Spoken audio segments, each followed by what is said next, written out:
ምስራቅ ነሽ? አንቺ ስታይኝ እንደዚህ ሰርፕራይዝ ኮንሽ ጩኜ ሲያይኝ ደግሞ ምን ሊል እንደሚችል አሰብኩ። ያምሻል እንዴ? ስለምን ጮኛ ነው የምታወሪው? አሁን ታሳልፊኝ።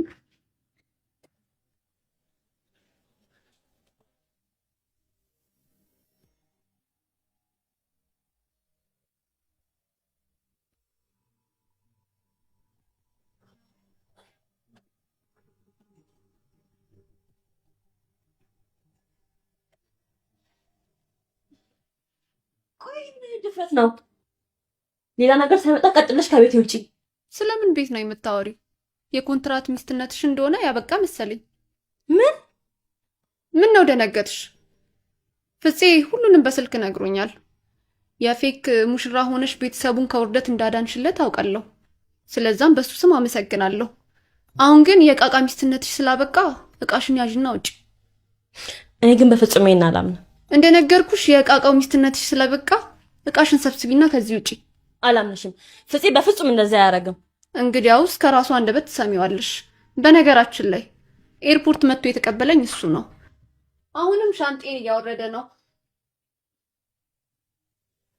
ፍፄ ሄደሽ አልገባኝም። ምን እየተካሄደ ያለው ነገር? በእርግጥ ከስምምነታችን ምንም የተቀየረ ነገር የለም። የ1 ዓመት የጋብቻ ኮንትራት ውል ነበረን። እኔ 2 ዓመት ጨመርኩልሽ። በአጠቃላይ 3 ዓመት አብረን ቆየን። አሁን ግን እጮኛዬ ከውጭ ስለመጣች የኮንትራት ውላችን ተቀዷል ማለት ነው። ፍፄ የምር ነው ግን እያወራ ያለው? አይ እንግዲህ የምን ሰው ቤት ገብቶ አልወጣም ማለት ነው። ባይሆን ኮተትሽን ሰብስቢና ከዚህ ውጪ። በቃሽ። አሁንስ አንቺ እንደምታወሪ ከዚህ ወጣት ቀላል ይመስልሻል እንዴ? የተጋባነው እኮ በህጋዊ መንገድ ነው። ከፈለግሽ በህጋዊ መንገድ መፋታት እንችላለን። ታውቃለህ ፍፄ፣ የማየው ነገር ምን እውነት እየመሰለኝ እኮ አይደለም። ወይኔ ፈጣሪ፣ ምንድን ነው የምታሳየኝ? ነገሮች በዚህ ሁኔታ በመጠናቀቃቸው በጣም አዝናለሁ። ለአንቺም ደግሞ ቢሆን ከማይወድ ሰው ጋር አብሮ መቀጠል አስቸጋሪ ነው። ግን እኮ እየተላመደ ስንመጣ እየወደድከኝ እንደመጣ ነግራኝ ነበረ። ውሸቴን ነው። እኔም ወደው ምስራቅን ብቻ ነው። ባይገርምሽ ከአንቺ ጋር ሆኜ በድብቅ በፌስቡክ እና በተለያዩ ሶሻል ሚዲያዎች ከእሷ ጋር እንገናኝ ነበረ። እኔ የምትሉን በፍጹም ማመን አልችልም። በቃ እንዳጠፋች ይቅርታ ጠየቀችኝ። እኔም ይቅርታ አልኳት እኮ። የሰርግ ዋዜማት ሌላ ፍቅረኛ ይዛ ውጭ ሀገር ሄደች። ፍቅረኛን ይቅርታ አድርጌላታለሁ ብለህ የምነግርህ? ምን ታካብጃለሽ? ሰው አይደለም ይሄንን የአባቱን ገዳይ እንኳን ይቅር ይሌለ እንዴ? አስተናለው ማደር ድጋሚ ምስራቅን ላገባ ተወሰኛለሁ። አታረገው፣ በፍጹም አታረገው።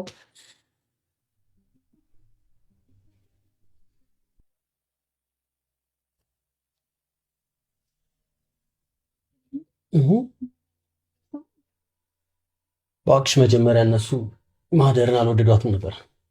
ኧረ እባክህ ለምን? 3 ዓመት ሙሉ ለምን አልወለደችም ነው ምክንያታቸው። እኔ ግን 1 ዓመት ባልሞላ ጊዜ ውስጥ ነው መንታውን ዱብ ማድረግልህ። አይቀርም የኔ ውድ። አሁን ግን እግርሽ እንዴት ነው? የኔው ጊሻ፣ በነገራችን ላይ ለምን ቤተሰቦቼ ጋር ሽማግሌ አትልክም? ያው ለሁለተኛ ጊዜ ቢሆንም። አይገርምም? እኔም እያሰብኩት ነበረ። የኔ ፍቅር፣ መጀመሪያ ግን እኔ ሄጄ ይቅርታቸውን መጠየቅ አለብኝ። እና ጥለሽኝ ወደ ሐዋሳ ልትሄጂ ነው? ከፈለክ እኮ አብረን መሄድ እንችላለን። አይ ይሄ እንኳን ወጉ አይደለም። ቤተሰቦቼ ጋር ባትገባም እንኳን እዛ በጣም ቆንጆ ሆቴል ሩም ይዝልሃለሁ። ከዛ በውቢቷ ሐዋሳ ላይ ፈታ እንላለን። አይ መጀመሪያ ሽማግሌዎች ይላኩ፣ ባይሆን ለጫጉላ እንሄዳለን። ትቀልዳለህ? ጫጉላችንማ ዱባይ ነው የሚሆነው። ኧረ ተይ ገንዘብ አታባኪ። ጎጆ ወጪ መሆናችንን ዘነጋሹ እንዴ? አታስብ። ከዛ ሺባ የአገር ዶላር ነው ይዤ የመጣሁት። ግን እንዴት በቀላሉ ፈቶ ለቀቀሽ? እና ልቤ አንተ ጋር ሆኖ ሰው ሀገር እንዴት ብሎ አስሮ ያስቀምጠኛል? ግን ምን ብታስነኪኝ ነው ከዚያ ሁሉ ነገር በኋላ እንደዚህ ልቤ እስከሚጠፋ ድረስ የወደድኩሽ? ያው ፍቅር ነዋ።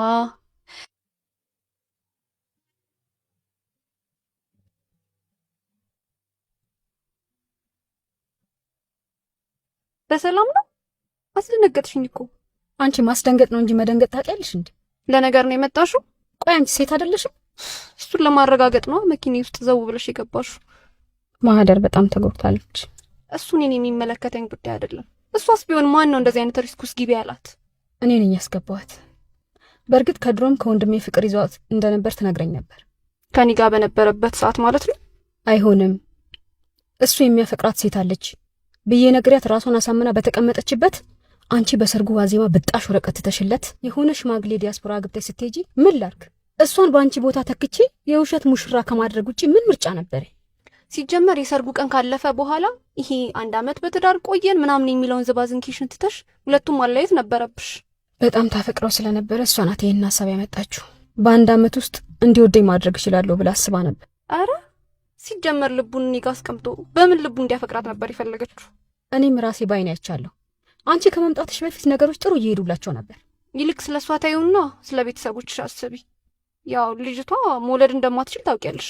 እናትና አባቶቻችሁ ደግሞ የልጅ ልጅ ይፈልጋሉ። ከተጋቡ እኮ ገና 3 ዓመታቸው ነው። ልጅ ለመውለድ እኮ 1 ዓመት ማየት በቂ ነው። አንቺስ መውለድሽን በምን አወቅሽ ነው? ወይስ ከሌላ ሰው የወለድሽው ልጅ አለሽ? ንግግርሽን አስተካኪ እሺ። ከሱ የወለድሽው ልጅ አለሽ? እኔ መውለድ እንደምችል አውቃለሁ። በዘራችን መሀን የሚባል ነገር የለም።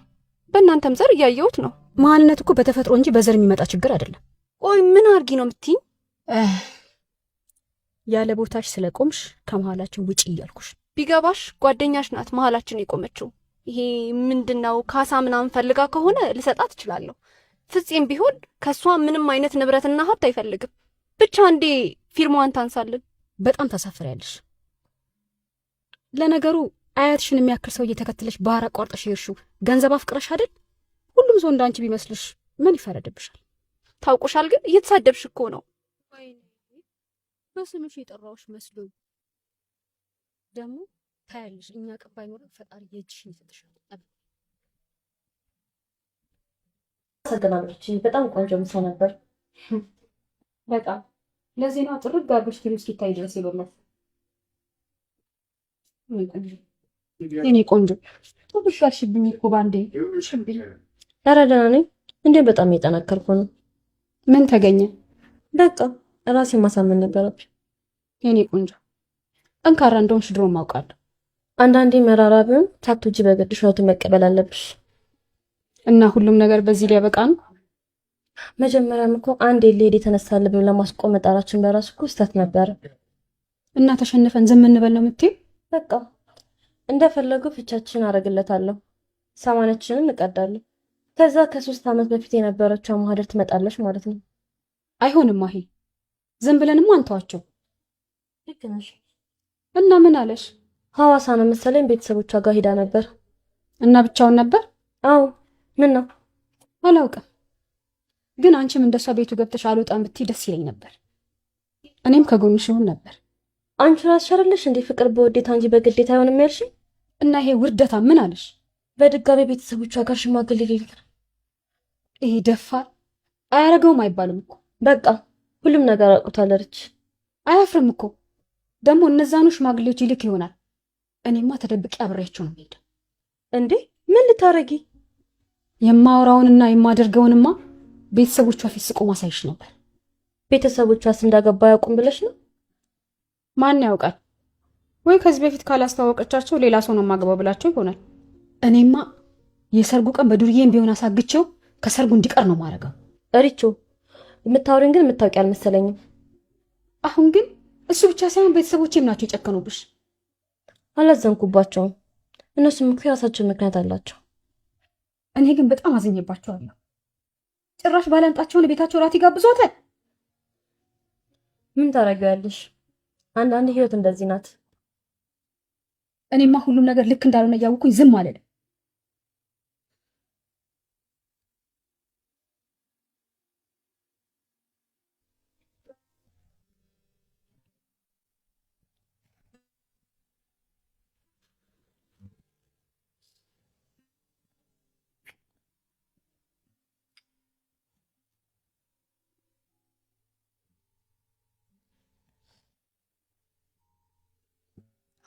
ሁሉም ነገር ተጠናቀቀ። ሽማግሌዎችም ተቀብለውኛል። የኔንም ይቅርታ ተቀብለዋል። ማህደርም ፊርማዋን ለመቅደድ ተስማምታለች። ያው ቤተሰቦች ደግሞ ከአሁኑ ወደውኛል። አሁን የቀረኝ ሙሽራዋን ከጎኔ ማቆም ብቻ ነው። በራሴ ወጪ ያለ ሰርግ ደግሼ ነው የማገባ። ገና ሳንጋባ የራሴ ምናምን መባባል ተጀመረ እንዴ? አይ በራሳችን ወጪ ማለት ነው። በነገራችን ላይ ለማዘርግ ትንሽ ለድግስ ማገዣ የሚሆን ገንዘብ ልሰጣት አስቤያለሁ። አይ እሷ ደህና ምራት እንጂ ገንዘብ መቻጣች ብለሽ ነው? ቢሆንም ያለፈውን መካስ ፈልጋለሁ። ግድ የለም ለእኔ ጥሩ ሚስት በመሆን ካሻት። ቤቱን ልጅ በልጅ አድርጌ በደስታ ነው ማፈነድቃቸው። ንግግርሽ ብቻ ያጠግባል ትልሽ ነበር ባዘር እዚህ ብትኖር።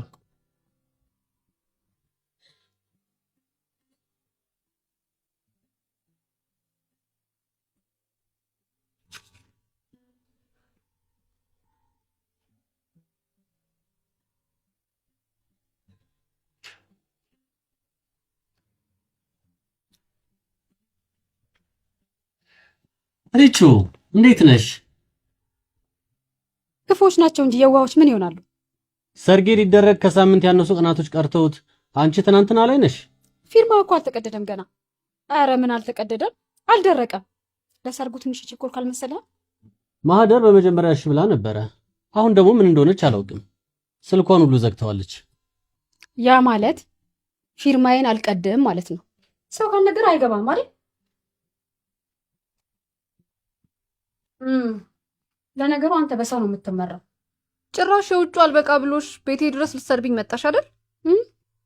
ቤቴ ለማለት ትንሽ አልቸኮልሽም? ማግባትና መግባት እኮ ለየቅላቸው። እሺ የኔ ቅል ራስ ስለ ስርዓት አድርጊ ራሂል። ምን ልትመታኝ ነው? ምታኛ ና ምታኝ፣ ምታኝና ቁስለኝ። ሴት ልጅ ማቁሰል እንደሆነ ልማድህ ነው። ልጅቷ ጠፍታለች። ማህደር የት እንዳለች አላውቅም። ለእኔም ስልኳን እያነሳችልኝ አይደለም። እና እኛ ምን አገባን ታዲያ? ቆይ የሆነ ቦታ ራሷን አጥፍታ ቢሆንስ? ራሷንማ ልታጠፋ አትችልም። ባለፈው ሳናግራት እኮ ተረጋግታ ነበር ያወራችኝ። እኔንም ተረጋግታ ነበር ያወራች፣ ግን ውሸቷን ነው እያስመሰለች። ለማንኛውም እኔ ምንም ማድረግ አልችልም። በድጋሚ ሰርግ እንዲበላሽ አልፈልግም። ቆይ እናንተ ሰው ነህ? ምን ጨካኝ ነው? ሁለታችሁም ጨካኞች ናችሁ። እሺ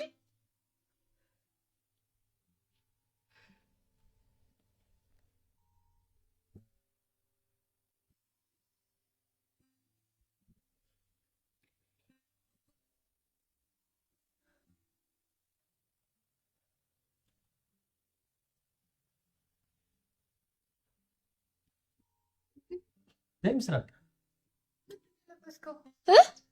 ቤት ሲሄድም ምንም ሰርግ የሚመስል ነገር የለም። ማለት ምን እየተካሄደ ነው? ቬሎሽን መንገድ ላይ ጥለሽ ነው እንዴ? ለነገሩ ከአንቺ ጋር አይሄድም ነበረ። እንኳንም ጣልሽ። ማለት ምንድነው የምትቀባጥረው? እድምተኞቹም ቤተሰቦቼም አዳራሽ እየጠበቁ ነው። እንሂድ። እሺ ይጠብቋ። እኛም ቤተሰቦች እኮ ሲጠብቁ ነበረ። ምን እያልከኝ ነው? ቆይ አይገርምም? በሰርጌዋ ዜማ ሌላ ሚስት አገባሁ። እኔም ካንቺ አይቼ አለ ከያኒ። ባለቤቴ ማህደር ትባላለች፣ ውስጥ አለች። ትታወቃላችሁ? እኔ አላምንም፣ በፍጹም ይሄንን አላምንም። ማለት እየተበቀልከኝ መሆኑ ነው? እየተበቀልኳት ነበር። ማለት እንዴት? አልገባኝም።